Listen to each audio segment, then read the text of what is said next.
We're on the road with Mickey, we're gonna have some fun.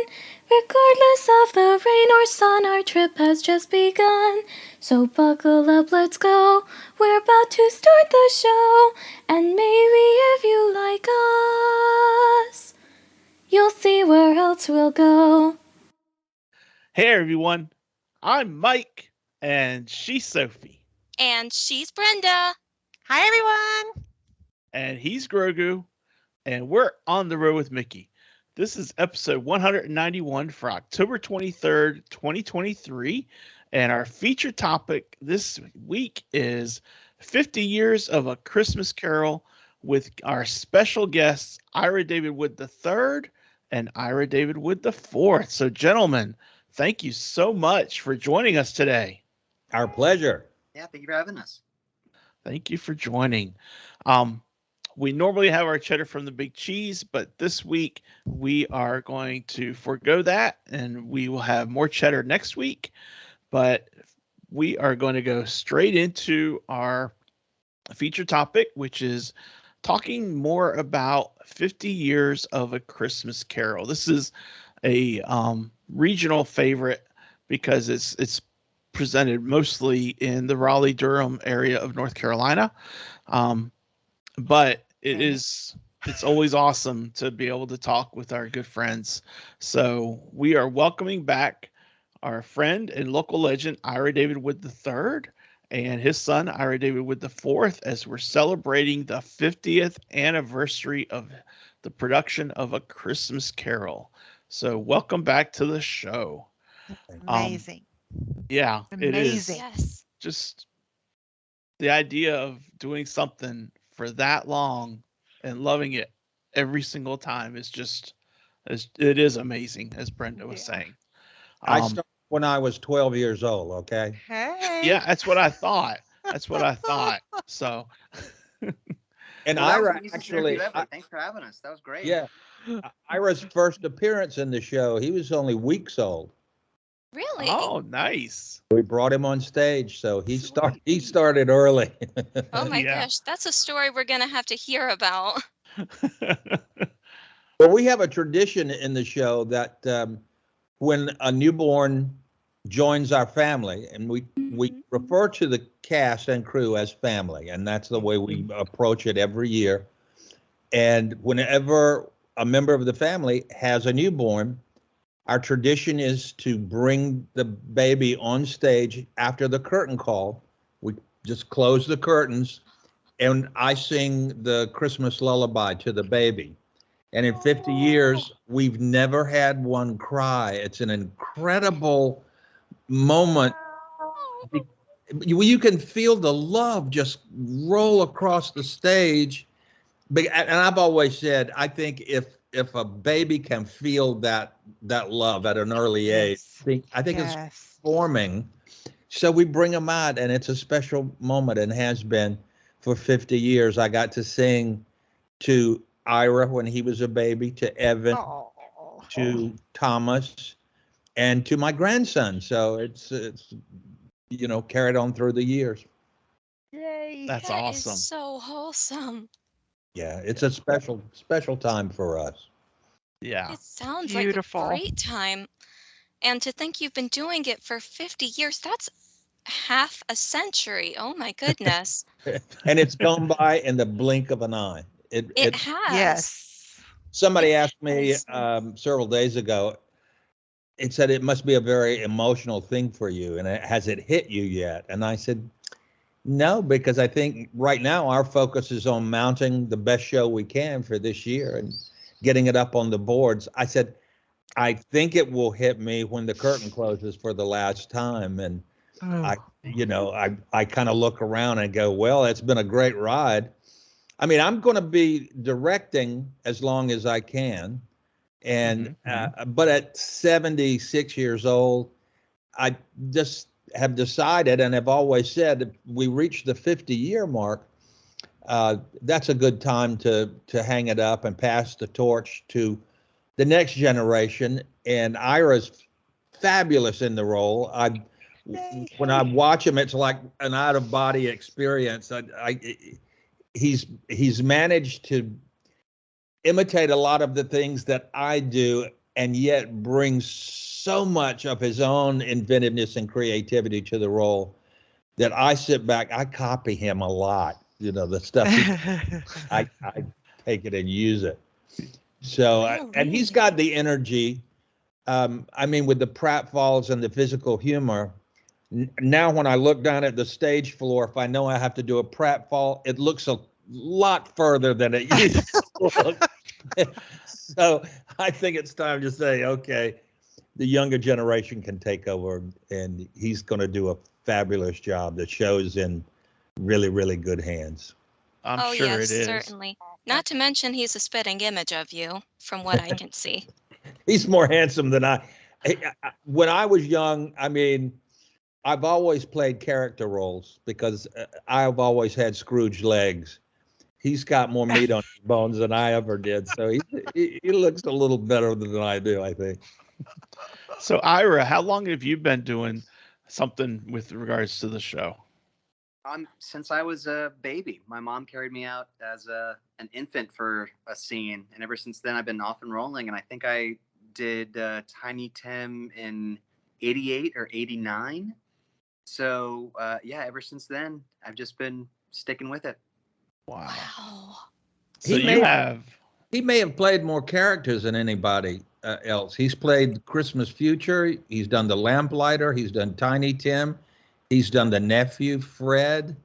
So and Scrooge now. So that's he's kind of really going through. And that makes it even better. Seriously impressive. Yeah. That's cool. All right. So and then, like, we know you are all over the Raleigh-Durham area with the show, but like, I don't know of any other places where you've performed it. Is there somewhere else where maybe you've put on the show, or is it just here? We performed for 20 years in Columbia, South Carolina over Thanksgiving. Wow. In fact, Ira and Evan never had Thanksgiving at home, really. We always celebrated in a hotel in Columbia, South Carolina. We would go there and raise funds for the Babcock Center Foundation. Okay. And we've taken the show to France twice. We've taken it to our sister city, Kingston upon Hull, England, once. And those experiences have been amazing. Really? We didn't do the show in French. We had a lamplighter who was fluent in French, and he would set up each scene. And then we would come out and we were, very physical. And my favorite story about being in France, I mean, there's a lot of wonderful stories, but, in France, they practically canonized Jerry Lewis. They love Jerry Lewis, and he's I received. did not know that. Oh, he's received every award possible in France. So, and since we add topical humor to the show, I figured that would be a great time when Christmas Future opens the book and says date of death, and Scrooge says, wait a minute, whose death? And Christmas Future says, yours. I thought I could go into Jerry Lewis and do an impersonation of Jerry Lewis and go, oh no, please let me know when you said no. So I did it, and it was crickets, no laugh. Oh no. And I thought, I was going like, is the mic on? Did he speak? So I figured I'll try again. So I said, as Jerry Lewis would say, nothing. So I got on stage and I went to our cultural liaison. I said, Michelle, qu'est-ce que c'est Jerry Lewis? I thought everybody loved Jerry Lewis in France. And she said, well, we do, but you must understand, his voice is dubbed. Oh, goodness gracious. He didn't know what his real voice sounded like. So, Oh no. I thought you were going to say that they were insulted that you were. We learn. Well, we did ask them, when the show was over, if they understood it, and they all said, "Oh yes, it was very clear to us." The other thing we found out was they don't applaud. They stomp their feet on the floor. Wow. And we thought that they were rushing the stage when we heard it the first time. It sounded like a stampede of buffalo or something, coming down. But yeah, they were wonderful. And I must say, if you walk down the street with the Christmas Carol sweatshirts that we had, people would come out of stores, and give you bread, just give you stuff. They had North Carolina flags in the windows of the stores. Wow. Compiègne, our sister city, is where the railroad car was for Germany to surrender in World War One, and Hitler had it brought back and had France surrender in that same car in World War II. And then he took the railroad car to Berlin, and it was later destroyed once Germany started losing the war. But Compiègne is it's an incredible place. He left as soon as France surrendered. He was driven in his limousine up to a hill overlooking Compiègne, and he said, "Burn it." And they burned the city, and it's rebuilt, but on the foundations, you can see the charred foundations underneath the buildings that have come up around Compiègne. And in all of those places, the feeling of friendship and former allies and that kind of thing, which we take for granted sometimes. These people are so friendly and so willing, outgoing. My uncle, Carol Wood, is buried in Normandy. And our first trip over, I didn't know what cemetery. My mother didn't remember. And I was going to try to find out. And I told our cultural liaison that I would go to the embassy. I would search it that way. But I told her, I said, look, we're here to do PR for you, and I'll take care of it at some point. And she took my hands in hers, and tears came into her eyes. And she said, no, David, he came to save us, and he died alone. You have to go and visit.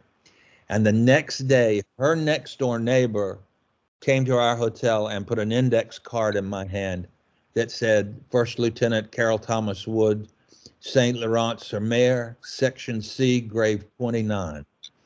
And I just, how did God find this? And That's it, wonderful. he said, my father was in the French resistance. He found your uncle. And so we drove to cemetery, and even today, there's some families in Compiègne who put flowers on my uncle's grave. And so it's just a special kind of friendship Exactly. that we kind of take for granted sometimes, at how people look at America and how we figure in the lives of people who fought wars with us, shoulder to shoulder. So that's one of many stories out of 50 years of doing A Christmas Carol. Very sweet. Wow. Very So, different Ira, from the opinion I usually get from French, how they feel about Americans. Yeah. Yeah. Well, we tried our best to leave, I bet you did too.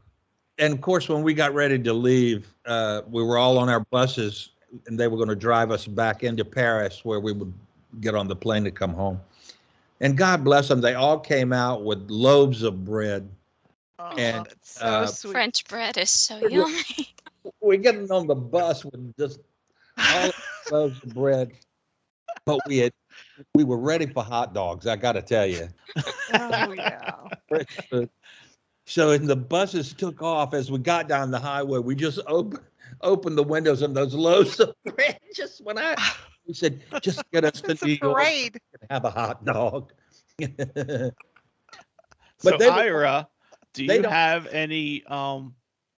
any memories or special moments from the show that you would like to relay? I don't want to leave you out of the whole conversation here. Oh Yeah, gosh, sure. I mean, from all the years, there's so many. One thing that comes to mind, just thinking about parts I've played in this show, is we don't do it anymore. But Scrooge, once upon a time, used to throw a blind old lady beggar into the orchestra pit. Oh my She goodness. would come out with a cup and a cane begging, and Scrooge would say, "Oh, here, let me just help you across the street," and would shove her in the pit. And one year I got to be the old lady, and I got to put on the dress and the wig and the little, it's like the grandmother from the Tweety Bird cartoons.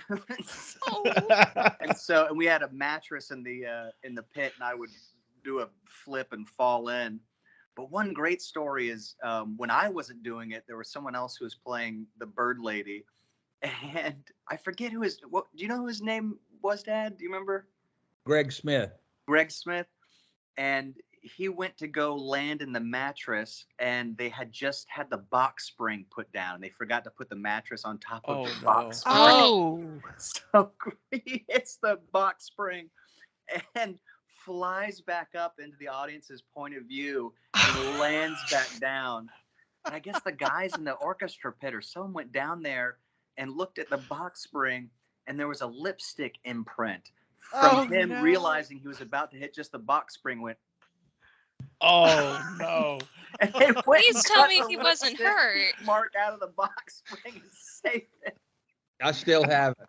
It makes me laugh every time I see it. Oh, Oh, please tell God. me you didn't get hurt.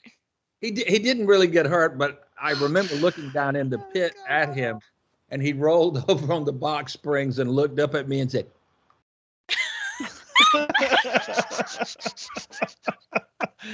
oh gosh. Oh. That is a great story. Oh my Yeah, gosh, it that's is. hilarious. Yeah. Poor it is. guy. we have Oh, had, I think, 3 or 4 proposals on stage. Oh, sweet. We have had 1 wedding on stage. Like real legit wedding? A legit wedding. Scrooge was the flower girl. It was in Act 2, when Scrooge has had a change of heart, and one of our cast members had proposed, and they decided they wanted to get married. And I said, well, it's got to be a short ceremony because we have a show to do. And they said, fine. So she came down the aisle in her wedding dress. They came up on the stage. We had a minister right there. He basically just said, do you, I pronounce you, boom. And we were out of there. Somebody came up after that the next day and said, do you do that every night? No. David, you need to stop. You're raising my expectations here. But it's always the guy who's going to propose will get in touch with us, of course, ahead of time, and we work it all out. And we have the Christmas box that the little Christmas ghost appears in. So the guy who's going to propose will excuse himself and tell his fiance he's going to the restroom, and he comes backstage. They'll put on the tuxedo. They'll have roses, they have the ring, and they get in the box, and it comes out at the end of the show. Scrooge has a change of heart, and we call this kid back up on stage that we've taken a dollar bill from in the first act, and we give the dollar bill back to the kid, but then the box comes out, and we act like we've drawn a name out of a hat, and it's the girl. And we ask her to come down on stage, that we've got another magic trick we're going to do. Sweet. And she'll come down on the stage. And I always say, you're a very attractive young lady. Are you here by yourself tonight? And she always says, no, I'm here with my boyfriend. And I go, oh, where is he? Is he up in the audience? And she goes, no, he's in the restroom. It always gets a laugh. Then I say, well, he can't hear us then. So it's just you and me. Is this serious? I mean, think this is going to really go somewhere? What if he proposes? I don't know. And we open the box and say, well, let's find out. And he comes up with the roses. And that's the only time, I think the first time we did it, when he said, will you marry me? It just occurred to me, oh my gosh, she could say no. Yeah. And what will we do? But they've all said yes, thank goodness. So Very special. And then they come back every year, and that's their anniversary to spend. Exactly. Yeah. So the family is a big family, and Mhm. uh, we had one young man who was in the show played the nephew at one, during one of the years, and he eventually joined the Air Force and ended up in South Korea flying a helicopter over the parallel that separates South Korea from North Korea. Mhm. And he said what they do is they put rock music on, and they have speakers on the helicopter, and they blare rock music into North Korea when they're flying. And he said it was my turn to fly that helicopter, and he said I had my CD of A Christmas Carol. So I put A Christmas Carol on our speakers. So he said they've heard the music in North Korea. And So didn't even That's know. cool. yeah, didn't even know. And I have one more story. I was in Beijing, China, in the Forbidden City once, and I'm Okay. standing there looking at this. I mean, it's just mind-boggling how incredible this place is. And there was an American couple standing next to me, and the wife looked over and she said, "Excuse me, are you Ebenezer Scrooge?" It's a small world. I said, yes, and you all have tickets to the show this year. Wow, that is fabulous. Yeah. All right. Well, that's awesome. Small One world. of the things that I love hearing all the places that it's been. Um, and I know um, with this tech heavy world we're in now, us all talking via Skype and recording in different areas of the country. Um, do you ever see a Christmas Carol, or has it ever been that a Christmas Carol has been produced for a digital, like a streaming service or something like that, where you guys would perform and people all over would be able to witness who can't be there in person? Like a stage play. Yeah, it was videotaped for television by WRAL years ago. We were still performing at Theater in the Park. And of course, during COVID, when we had the lockdown and we had to cancel, we have what we always take a video each year of the show for archival purposes. And it was just one camera in the back of the theater, and we had videoed the show the year before. And we said, well, let's take this video and run it through some software to see if we can do cutaways and, you know, come in on the action. And we were able to do it. It was never meant to be broadcast quality, but we ended up showing it, and people could log on and see the show. So we have done it twice. When we did it for WRL, we could do more special effects. The ghost would actually appear, and in the bubbles like the Wizard of Oz, they could come in, and there's special effects and things like that you can do. But and so I have said it would be nice to get a really broadcast quality of the production in case there was ever a time that we would need to air it if we couldn't go live, like during the COVID. Yeah. That'd be nice for me, unless you're going to be coming to Houston or Galveston anytime soon. Well, one of the things that you think about is if we had it and we could broadcast, it would affect the number of people who come to see the show. Yeah. So it's kind Seeing of it live is still the best.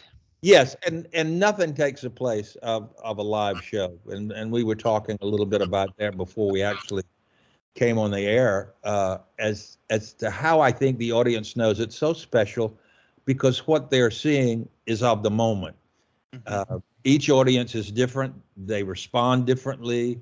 They laugh in different places. And you play to the audience every night, and you're tailoring the show to them. And it's very special. Like I said, we stopped the show when Scrooge in Act One, and we call a kid up from the audience. And we do what we call Scrooge's Christmas trick. And it basically, he takes a dollar bill from the kid and makes it disappear and doesn't give it the second act. But every night when we call the kid up, it's a different kid. And that magic trick is totally different. And I think that the audience doesn't realize how much you're redlining the show right there, because you can't mistreat that kid. You have to be Scrooge, and you have to take that dollar bill, and he puts it in one of those magic bags, and we do and he reaches in. Of course, the dollar bill is gone, and Scrooge tells him it's scotch taped to the bottom of your seat in the audience. And he runs back, and of course, it's not there. And Scrooge says, "Is it there?" And the little kid will yell out, "No!" And Scrooge goes, "Too bad." And then he says, "How do you think a man like me got to be a man like me?" And the audience just dies. Now, Ira does a Christopher Walken imitation that I can't do. Awesome. And I watch him do it every time the kid comes up, and I'm rolling on the floor. And Oh my gosh. So depending, Scrooge is different every other night, because Ira takes it one night, I take it one night. And I just love to watch what he comes up with, and I steal all of it and use it, when I'm on stage. So he's the one with a creative touch. I have to hear the Christopher Walken impression. I have to hear it. Oh, so what I usually will throw in is I go to get a magic hat from backstage, and I go, whatever the kid's name is, I say, "Look, this is my magic Shriner's hat," or as Christopher Walken would say, "Hello, little man. Your father asked me to give this hat to you when you were old enough." And that's when the audience, it takes a few beats to get that I'm doing Pulp Fiction. And I ride the laugh a little bit, and then I'll go look at the little kid, and I'll say, "It's okay. There's a lot of good reasons you haven't seen that movie." And it gets another laugh, and then we keep just rolling on through, and it goes over the kids' heads, but the adults get it. It's a nice little wink. That is awesome. You have to add in that they got to have a little more cowbell. We'll have that in the pit this year. Oh, that's funny. That That's is funny. Great job. So, for the 50th anniversary, anything special that you guys are going to be doing that's specifically because this is the 50th anniversary? Well, we're going to have an evening at the Art Museum where we celebrate with a party, a fundraiser. Also, we have some people from the family who are coming back. Evan, my daughter, will be back. Frankie Muniz, who's Malcolm in the Middle, will be here. Michael C. Hall, who is Dexter on HBO. Kids who were in the show and have, gone off and made a name for themselves. We are inviting all of the former cast and crew to come back. And right now we have around 200, I think, who are coming back from all over the country. And what we do on our reunion performance, which is December the 10th, a matinee, it's a Sunday, is at the very end of the show, before we close it out with singing the first Noel and Joy to the World. We pause the show, and Scrooge actually invites the former family members to join us on stage. And when you get 200 people joining a cast of over 80 people, and they're all singing, we lift the roof off of Memorial Auditorium, and it's just wonderful. And I must say, to stand on that stage when we invite them, and we just have to stand there. They play music while everybody's walking up on stage. But to stand there and see the faces as they come up, it's like, oh my gosh, there's Tiny Tim. There's the lamplighter from 20 years ago. And, some of them are in wheelchairs now. And the kids who were kids in the show are adults now with their own children. and they come back, and some of them are in the show, which it makes me feel 2 days older than water, but it's wonderful to have the kids who've grown up in the show. They've gotten married, they have kids of their own, and they bring them back to become part of the family. And that's so special. And it's an honor for us that over the years, people have allowed us to become part of their celebration of the holidays. And that's a blessing for us. It's also a responsibility because every year we want the show to be even better than it was the year before. Mm-hmm. And I keep telling people, one year we're going to get it right. And then mic drop. We're done. Yeah, oh my gosh. But people, every year they come up and say it was better this year than it was last year. And that's a tall order because, in a year, you can build it up in your imagination. It's like Disney. You go into Disneyland, Disney World, you build it up in your mind. Yeah. And when you get there, it's everything you thought it was going to be and more. And that's kind of what we feel about the show. We don't want to disappoint. We want to step up to people's memories of the show and be just as good as those memories of the show are. So, and we have a cast and crew that is amazing. These people are volunteers, and they come in and give up Halloween, Thanksgiving, and work right up until Christmas. And the generosity of spirit is so indicative of the giving spirit during the holidays. And the audience coming to see a show during the Christmas holidays comes loaded for bear. We all have. They're looking for the magic. Escape from the world. Get me, Absolutely. And I've said we tend to go back to Christmas past when we are celebrating Christmas. We're so busy in the present that we don't really stop to reflect on that. It's not a memory yet. We have no claim on the future. So what we tend to do is go back to our memories of Christmas past. And that usually means we're thinking about loved ones who might not be with us anymore. And so deep down inside, there's a bittersweet quality to Christmas. The tree goes where it always goes. Those decorations on the mantelpiece, we know where they go. So we put things back the way they were. But because there's a little sadness in everybody, to have an opportunity to come into a theater and to let those emotions out, laughter and tears, and we try to have both in that show. So when you walk out having seen A Christmas Carol or the Nutcracker Ballet or the Messiah, something has happened. You've cleansed those emotions and you walk out being better able to celebrate the holidays.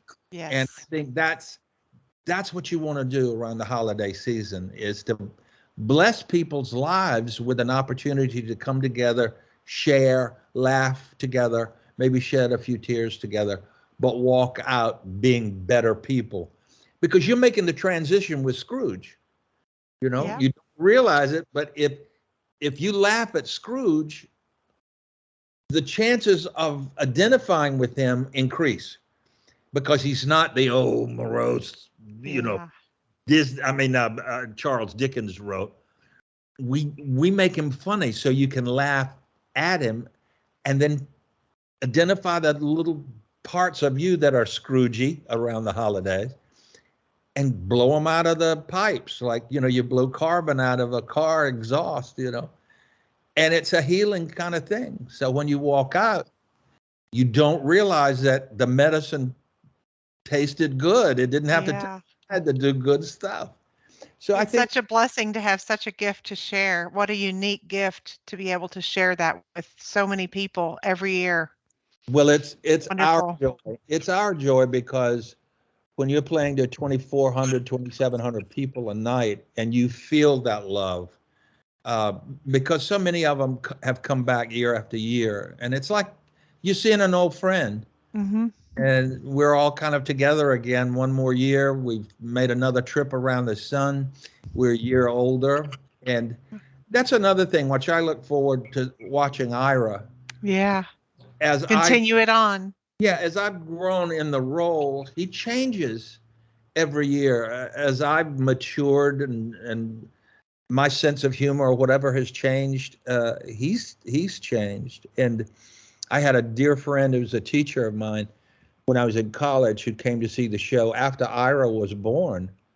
And she said, "You touched the children in the show in a different way than you ever have." And that came from being a father and holding my son in my arms. And it affected the way I could touch the kids in the show. And so Scrooge does change, excuse me, each year. And I say it's like meeting an old friend. When you open the makeup box, it almost jumps out on your Yeah. face. Yeah. You put the coat on again, and that's another thing. Scrooge's costume has been designed by a Hollywood costumer who worked for Alfred Hitchcock and John Huston, and designed Scrooge's costume and nightgown and bathrobe. The bathrobe is a copy of John Huston's bathrobe. And the costumer's name was Rita Riggs. And you can see her credits on a lot of Hollywood movies. And when Rita made the costumes, and Ira and I put them on for the first time, it was like, oh my gosh, it just defined you. And you walked out and it was so beautiful. And Rita came and saw the show and was just so special. And again, another member of the family. In Hollywood, there were 3 dancers. Fred Astaire was number 1. Gene Kelly was number 2. Gene Nelson was number 3. And one night, they put Scrooge in the casket, and when the Christmas Future comes on stage, and it used to be one of those breakaway caskets that your head was in one end, feet were in the other. And of course, it's someone in the lower end whose feet are sticking out. Yeah. And when they opened the casket one night and they were putting me in, I looked down and Gene Nelson was my feet. And I was just going, oh my gosh, Gene Nelson from the MGM movies. It's like, this is unbelievable. I had the most talented feet I've ever had in my life. Wow, that's awesome. Well, I think we've covered all of our questions. Did I miss any, Sophie? No, not really. Okay. So I'm going to open the floor up for David and Ira both to answer. And I guess the question and the statement is there anything you would have done differently? And I'm opening the floor for any last comments you guys want to make, and thank you so much for being with us today. Gee, Ira, you want to go? Did you mean differently for the show? Is there anything differently you would have Because I done suppose for some episode or for some year? Is there anything different you would do or would have done? Because I suppose they're doing it slightly differently every single time. Sure. I can't think of anything I would change. I don't know if anything comes to your mind, Dad, because every show has been a learning experience and a growth, and you can't get to those places without maybe stumbling a little bit along the way or figuring things out, or you get that mold of clay and then shaping it for 50 years. I don't know. Can you think of anything, Dad? I wish I knew then what I know now. I wish I'd had the maturity back when I was 27 years old when we started the show, and I'm 76 now. And I was chewing the scenery and carrying the coals to Newcastle and doing everything. And to learn how to relax and to minimize the things that you need to do, not be so desperate to, to win them. It's just walking out and letting them do the work. The audience brings so much to the play, and I wish I had relied more maybe on that when I was younger, and realizing that it was going to become a tradition.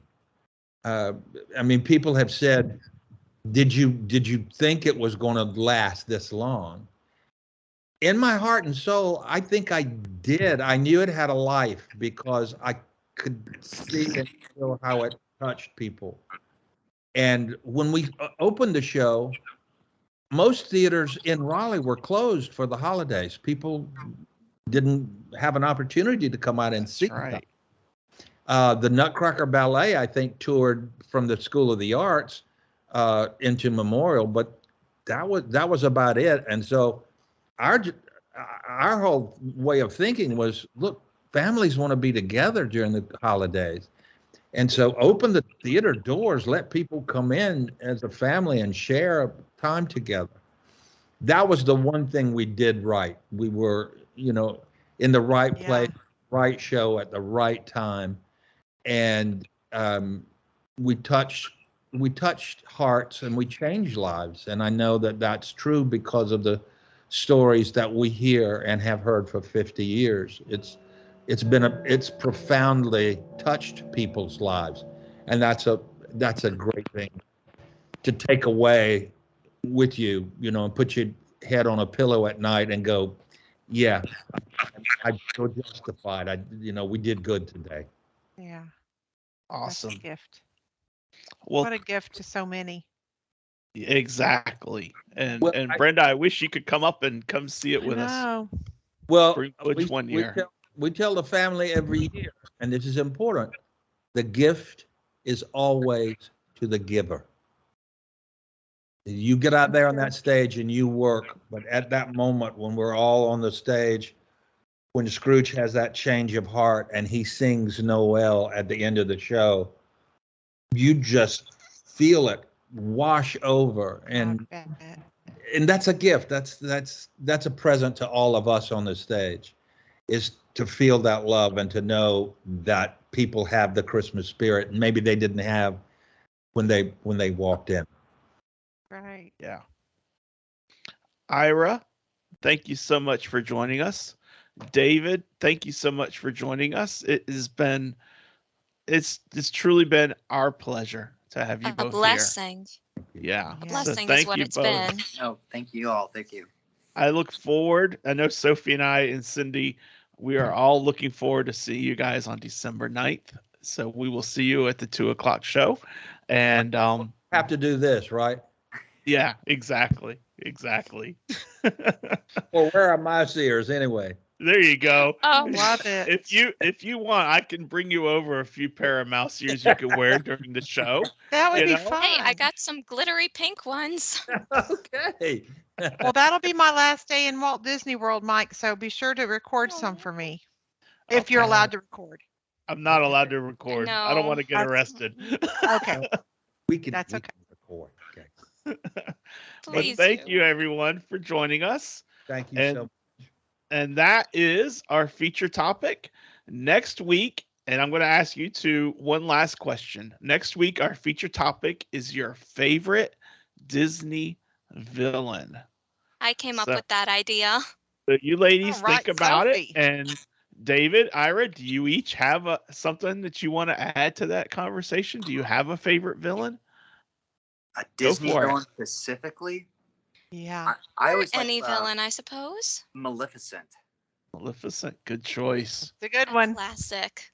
I know the villainess that terrified me when I was young was the witch in Snow White, when the queen makes the transformation. Hands turn into claws, and it's thundering and lightning. Oh man, I was terrified for weeks after I saw that movie, because that's when you had to see it in the movie theater.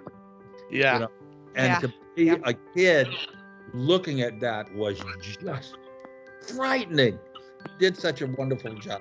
That and Night on Ball Mountain. When the mountain, Chernobog. and you know, Chernobog. Bela That Lugosi, is Yeah. Bela Lugosi came in and modeled for that cartoon figure. He brought his Dracula cape, and the Awesome. artists copied Lugosi doing that whole thing. So yeah, that's well, dang, Daddy, I'm gonna need to change my answer because David just stole it. That's okay, honey. That's okay, because Well, mine next is week I'll always have forgotten Maleficent, that you especially said that. the current Maleficent. I love that. I love Yeah. love to hate her. Yeah. Well, thanks, guys, for joining us. I just have one thing. Wouldn't Walt be amazed at what they're able to do with the movies now? I mean, Indeed. Absolutely.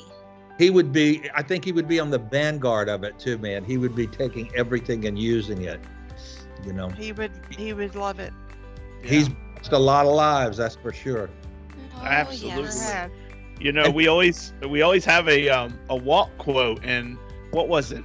Last week or week before Brenda's quote, she does that segment, and the quote was about the technology and how the computers are going to impact society in today's world, you know? Yeah. So it was pretty close. Yeah, we've only just begun that, I think. Yeah. Well, bah humbug. Nothing like the real thing in real life on the stage, though. Nothing like it. Amen. Nothing. All right, Right, guys. Well, you all take care, and thanks again for taking time to join us. Thank you. Thank you. And we Thank will see you. you all on the road. Yes. Bye. Yes. Bye-bye. Bye. Bye, everyone.